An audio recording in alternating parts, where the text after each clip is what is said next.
आप सब लोगों ने देखी है। और चाणक्य सीरियल देखते समय राजनीति का अर्थ क्या है ये बहुत अच्छी तरीके से उस सीरियल में आर्य चाणक्य जी के मुखों के द्वारा हमारे सामने आया है।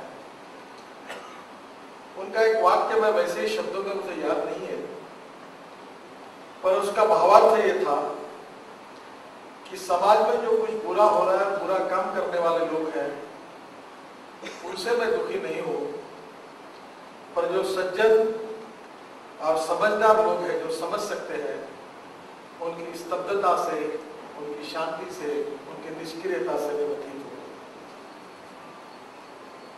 मुझे लगता है कि ये वाक्य, ये जो स्पिरिट था, ये बहुत ही महत्वपूर्ण है। देखिए, आज के राजनीति और सामाजिक व्यवस्था में कोई आपकी 100% अपेक्षा पूरी नहीं कर सकता, संभावना भी नहीं है, क्योंकि हमारे बीच में कोई ऐसे पूर्णांक नहीं है कि जिनकी शक्ति है कि आपके पूरे सपनों को हम पूरा कर सकें। पर एक बात जरूर है कि हम ज्यादा से ज्यादा अच्छा काम कर सकते हैं, और इसके लिए सबसे दुर्भाग्यपूर्ण बात हमारे देश में अगर कोई है तो पिछले कुछ सालों से राजकारण, राजनीति, इसका शब्द केवल सत्ता की राजनीति, सत्ता नीति और सत्ता करना ऐसा होता हुआ है। जो भी आता है वो यही बोलता है मुझे एमएलए बनाओ, एमपी बनाओ, महामंडल में भेजो, सत्ता दो। राजनीति को लोग लोक नीति, धर्म नीति या बृहत्तर राजनीति कहते हैं। और हमारी पुरानी परंपरा ऐसी थी, जो विक्रमादित्य के कार्यकाल से हमारे इतिहास में है, कि जब राजा सिंहासन पर बैठता था तो उसके पीठ पर रोड़े खोलकर धर्मगुरु कहते, वो कहता था राज्य नहीं धर्म श्रेष्ठ है। अब धर्म का अर्थ रिलीजन, इस इंग्लिश शब्द का पैरेलल अर्थ धर्म के साथ जुड़ा हुआ है। लोग जोड़ते, वो सही नहीं है। मैं डॉक्टरी पेशा का धर्म का पालन कर रहा हूं, मैं टीचर हूं, टीचर के धर्म का पालन कर रहा हूं। धर्म का अर्थ है कर्तव्य के साथ। और मुझे लगता है कभी कभी पिछले कुछ कार्यकालों में हमारे यहाँ राजनीति में भी अनेक शब्दों के अर्थ बदल गए हैं। जहां तक पंडित दीनदयाल उपाध्याय और डॉक्टर श्यामा प्रसाद मुखर्जी ने जो राजनीति की प्रेरणा हमको दी है, वो सत्ता कारण की नहीं है, वो समाज कारण, राष्ट्र कारण और विकास कारण की है। नए मेरे जैसे पीढ़ी के लोग उसको इसी प्रकार से डिफाइन करते हैं कि politics the instrument of socio economic reform. सामाजिक आर्थिक परिवर्तन का प्रभावी उपकरण राजनीति है। दुर्भाग्यवश देश के सामने की समस्या हमारी प्रेरणा बननी चाहिए। आज हमारी इंटरनल एक्सटर्नल सिक्योरिटी चिंता का विषय है। एक तरफ चाइना ने जो पूरी सीमाएं अपनी, जो उत्तराखंड, हिमाचल प्रदेश, जम्मू कश्मीर, अरुणाचल और सिक्किम, इस 5 राज्यों से घेरी हुई चाइना की सीमा है, वहां चाइना अंदर घुसे। आसाम में विदेशी नागरिक, उनके लिए रेड कारपेट डाले हुए हैं। हमें किसी देश का वीजा नहीं मिलता, पर आसाम में स्थिति ऐसी कि राजनीतिक पार्टियां बुलाती, आओ वोट रजिस्टर करो और हमको वोट दो। 36% लोग आज विदेशी नागरिक आसाम के नागरिक बने हुए हैं। पशुपति से तिरुपति तक 220 जिले में नक्सलग्रस्त जिले करके जाहिर हुए हैं। ये कोई सोशो इकोनॉमिक प्रॉब्लम नहीं है। माओइस्ट और नक्सलाइस्ट चाहते हैं कि हम लोकतांत्रिक व्यवस्था को उखाड़ कर फेंक दें। उनका इस व्यवस्था पर विश्वास नहीं है। और सबसे भयंकर बात यह है कि पाकिस्तान को ये जब पता चला कि हम हिंदुस्तान को हरा नहीं सकते, लड़ाई में हरा नहीं सकते, 3 बार कोशिश हुई, अब समझ में आया कि हरा नहीं सकते, तो उन्होंने हमारे से प्रॉक्सी वॉर शुरू की है।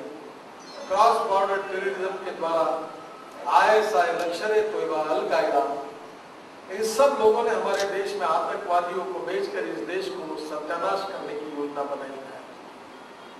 एक तरफ हमारी सुरक्षा अंतर्गत और बाह्य सुरक्षा दो है, दूसरी तरफ 1947 में हमको स्वाधीनता मिली है। आज 63 साल हो गए। आज यही स्थिति है कि अनेक गांवों में पीने के लिए पानी नहीं है, गांव के लिए रास्ते नहीं है। आज हमारे पास आज भी 16 घंटे 18 घंटे बिजली का लोड शेडिंग चल रहा है। अनेक जगह पर हमारे युवाओं को रोजगार किसान आत्महत्या कर रहे हैं।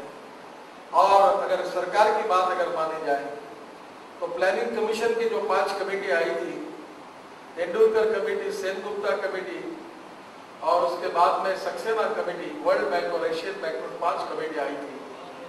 तो सक्सेना जी ने कहा है कि इस देश में बिलो पॉवर्टी लाइन लोगों की संख्या 71 करोड़ है।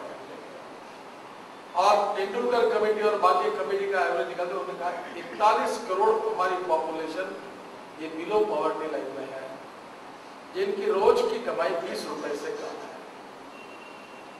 आज स्थिति ऐसी है कि एक तरफ दुनिया के धनवान लोगों के लिस्ट में हमारे कुछ भारतीयों के नाम आए हैं और दूसरी ओर 41 करोड़ की आबादी भूखमरी से, बेरोजगारी से और महंगाई से त्रस्त है। क्या ये स्थिति बदल सकती है? क्या ये स्थिति कोई बदलना चाहता है? देखिए, मैं आपको एक बात बताता हूं, स्थिति बदलने के लिए पैसे की जरूरत नहीं है। रिसोर्सेस और टेक्नोलॉजी से ज्यादा इंपॉर्टेंट चीज है इच्छा शक्ति है। क्या इस देश के राजनीतिक नेताओं में ये स्थिति बदलने की कोई इच्छा शक्ति है, कोई विजन है, कोई करने की दृष्टि है? मैं अक्सर एक बात कहता हूं कि you can donate donate vision.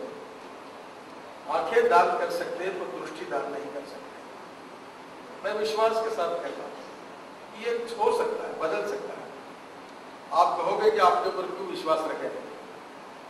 शायद आप लोगों को मेरा ट्रैक रिकॉर्ड नहीं मालूम होगा। मैंने जब मंत्री था तो 5 करोड़ के इक्विटी के ऊपर मैंने 8,000 करोड़ रुपए बाहर से, पब्लिक से खड़े किए, लोगों से खड़े किए और 2.5 साल में 8,000 करोड़ के काम किए। सरकार के पैसे से नहीं, पैसे देने वाले तैयार है। जिसमें मुंबई के 55 फ्लाईओवर बनाए, मुंबई पुणे के बीच में एक एक्सप्रेस हाईवे बनाया, ये समुद्र में जो सी प्लेन प्रोजेक्ट है ये भी मेरे कार्यकाल में शुरू करा, कोई सरकार के पैसे से नहीं। अनेक महानगरों में ऐसे प्रोजेक्ट शुरू किए कि जो सरकार के पैसे के बिना डेवलप हो सकते हैं। मैं आपको बताना चाहता हूँ इस देश की तरक्की के लिए और विकास के लिए टेक्नोलॉजी और रिसोर्सेज से इंपॉर्टेंट चीज है विकास की दृष्टि, constructive thinking, commitment for the country, society, poor man, इसका अभाव है। और राजनीति में अच्छे लोग नहीं आते, ये कह देते अच्छे लोग, ये तो हमारा काम नहीं है। कभी कभी मुझे ताज्जुब आता है कि बहुत लोग हवाई जहाज में मिलते हैं और कहते हैं कैसा आदेश का होगा, बहुत बुरी स्थिति है। चुनाव हुआ था तो मैंने हवाई जहाज में बैठे हुए आदमी जो मुझे कह रहा था उसको पूछा तुम्हारा हाथ दिखाओ, उसने हाथ दिखाया तो उसके ऊपर काला टप्पा नहीं था।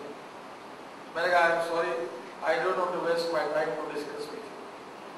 अगर आपने मतदान नहीं किया है तो मुझे आपसे बातचीत करने में कोई स्वागत नहीं। ये स्थिति जो है समाज की और देश की, क्या इसको नैसर्गिक प्रक्रिया में हम इसके तरफ देखते रहेंगे? क्या ये ऐसा ही चलता रहेगा? क्या इस स्थिति के बारे में कोई आत्मचिंतन, आत्म परीक्षण करने की आवश्यकता नहीं है? हमारी विरासत और हमारा इतिहास क्या था? छत्रपति शिवाजी महाराज, महाराणा प्रताप इतिहास में किस प्रकार के प्रेरणा पुरुष है? समय के खिलाफ, प्रवाह के खिलाफ तैरते हुए उन्होंने अपनी बातों को लोगों के सामने रखा, एक टक्कर दी।